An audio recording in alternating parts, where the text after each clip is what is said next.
against Doug Lambert. Relative unknown is the player on the left, Seth Manfield. Well, you all should know his name by now, given what he did at Worlds and how he is the #1 player. But Lambert, with his green-black deck, as far as green cards are concerned, he's got a lot, and most of them seem to be good. Yeah, this is going to be a pretty good test here. There were a lot of green rares opened. A lot of them landed here. I did not get the sense, like the previous draft that we watched, there were 3 green drafters at the table at least.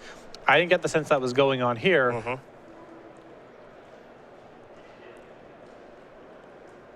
How many are there is the question. I'm guessing this is just the one. Maybe there's someone splashing out there, but both players are going to take a look at their opener. We will find out soon enough who's on the play here. And then things will be underway between Seth Manfield and Doug Lambert. Round number 13 here from Grand Prix Atlanta. We do appreciate having you here this afternoon. Cedric Phillips, Patrick Sullivan here in the booth at SCG Live, hashtag GP Atlanta all weekend long for your tweets. Join in on the conversation on Twitter as we are underway. Lambert will start with a swamp, Manfield with an island. Doug Lambert does not have another land to play, which leads me to believe he's taken at least 1 mulligan. Yeah, they're both on 6 cards here. Lambert just has to pass the turn back yet again. A mountain there for Manfield. He'll draw. Does Seth have a 3rd land? He just found a mountain off the top of his deck. Does he have a play? He does. It's the tunneling Geopede. Lambert will draw. Looks like he missed again. I'm going to throw this out there. Yes, sir.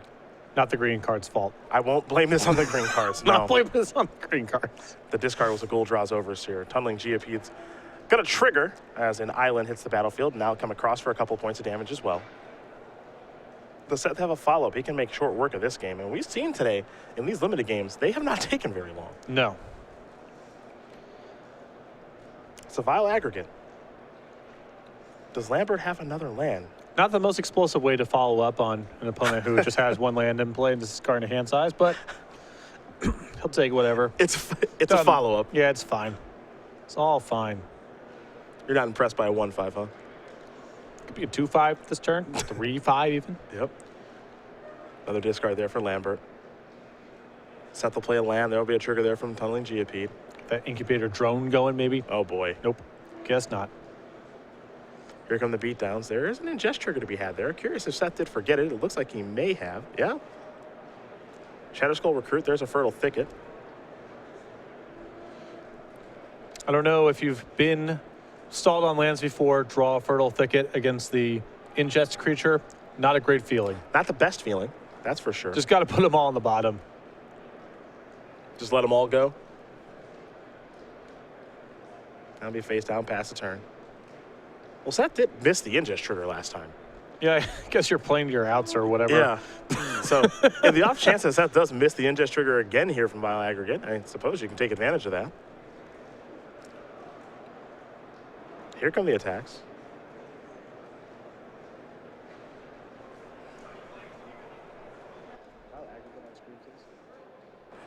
And that's going to do it as far as that game is concerned.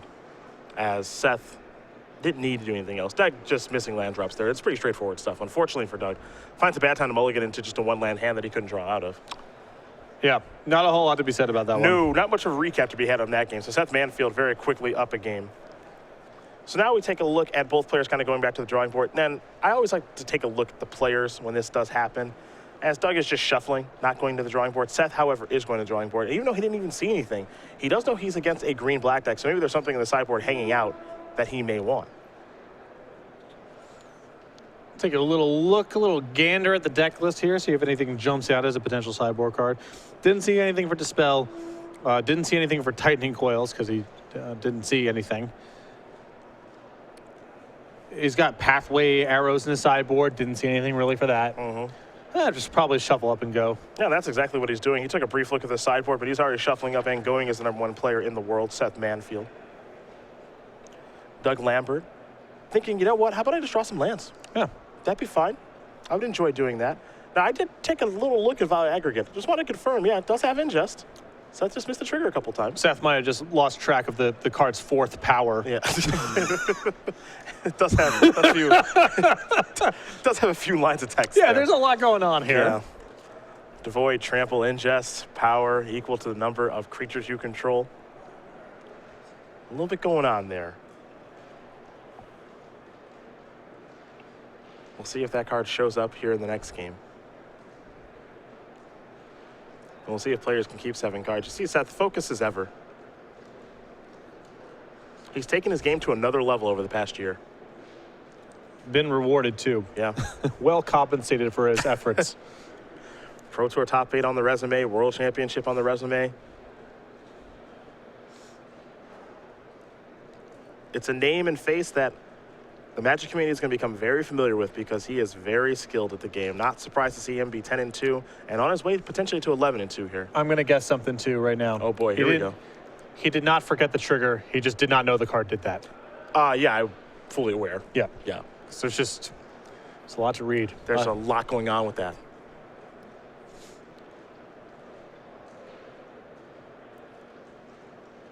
It has 4 lines of text, at least. A lot of line breaks.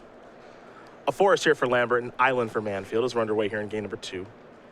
Evolving Wilds, I believe the draw here for Doug.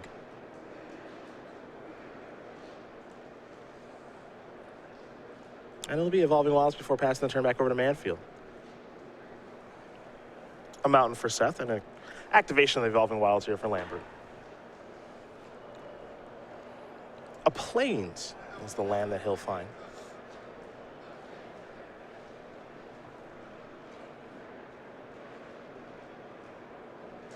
And now we will be going back over to Lambert here in just a moment.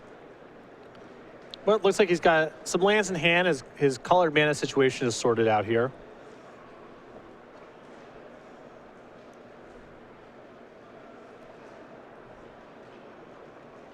He's doing much better than last game. Now he's got all 3 colors. Looks like an Obs on deck now. Go back over to Manfield. See what Seth wants to bring to the table.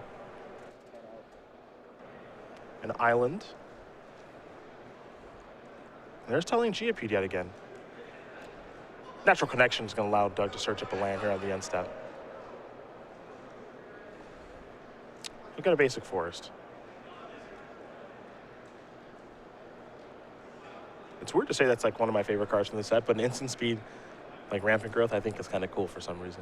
It's because it's in a set with landfall, so it has a little more play to it.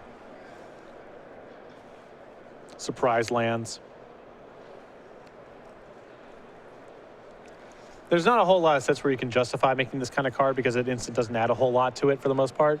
This is an exception. It's cool for them to crank out cards like that. Kozilek's Channeler. We're heading back Manfield's way. The 4/4 looking to add some more mana and maybe ramp Lambert towards something enormous. Manfield will play a mountain. That'll trigger the GPATL.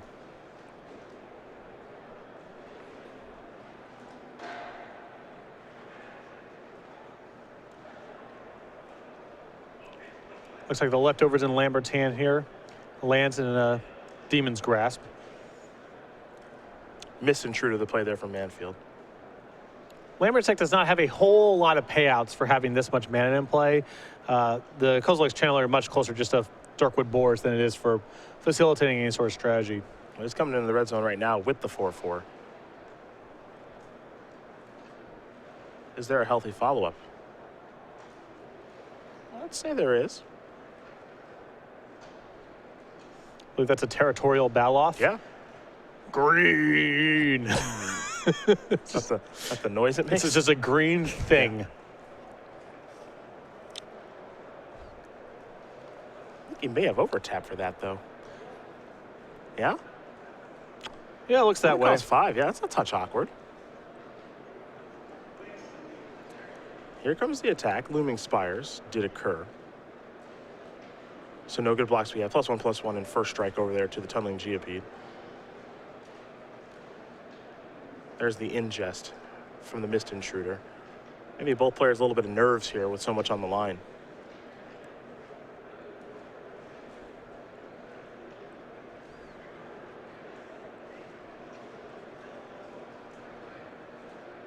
See what's next here for Manfield, assuming there is another play. Remember, 2 copies of Brutal Expulsion in the deck. Yep. Though, not the best on this board. Yeah. Nothing to shock.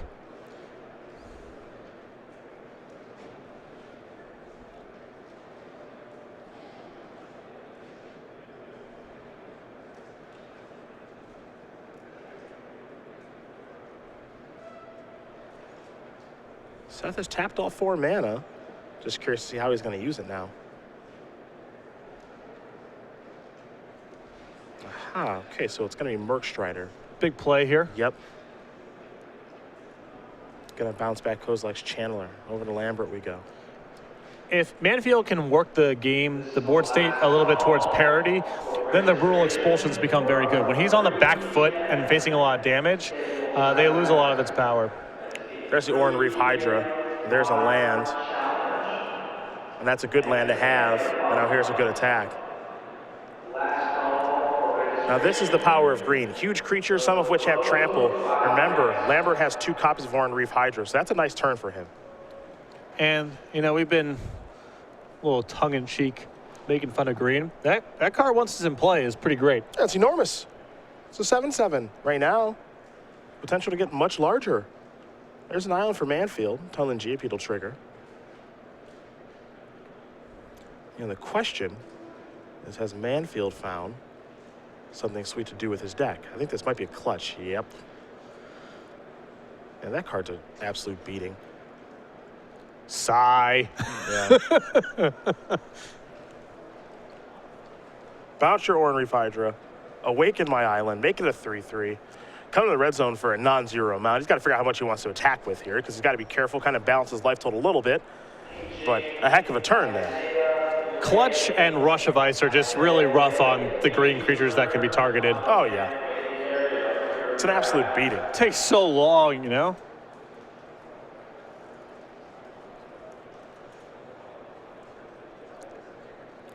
And if Manfield is contemplating not attacking with everything, it means that he feels like he has enough goods in his hand to win the next turn, even if he chump blocks. Yeah. He just wants to make sure he doesn't die to some weird combination of cards, I think, is the plan. I mean, you know, there's 4 points of damage on the table already. A land, the Right Awaken spell. It's not inconceivable that he could die on the way back here. It's just unlikely.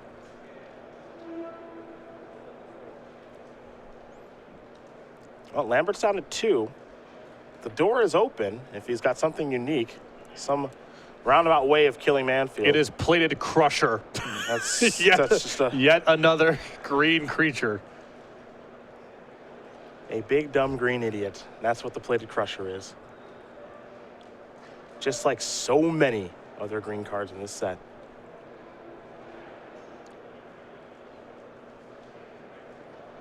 There's a swamp there in Lambert's hand. I'm not sure he's got any way to come back here. Yeah, I think the converted mana cost of his hand is something in the neighborhood of 20. Ooh. And he's only got 7 mana, so that's not 2 spells a turn. No, it's not.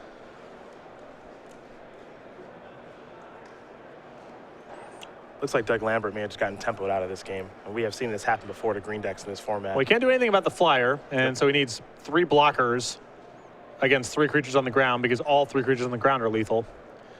And he can also just die to landfall plus flyer. Yep. There's a lot of ways for this to go badly here for Lambert. Well, there's the Oran Reef Hydra past the turn back. Going to try to represent some strength here is Doug. Just have to play a land, put him down to 1. And he might sneak on across the finish line there with just the Mist Intruder. Well, it looks like he has some reaching for some mana to maybe cast a spell here. Everybody's coming in. And that is going to do it. Seth Manfield's going to win this match here over Doug Lambert. 2-0. The world champ, #1 player in the world, picks up a W in his first match of the pod.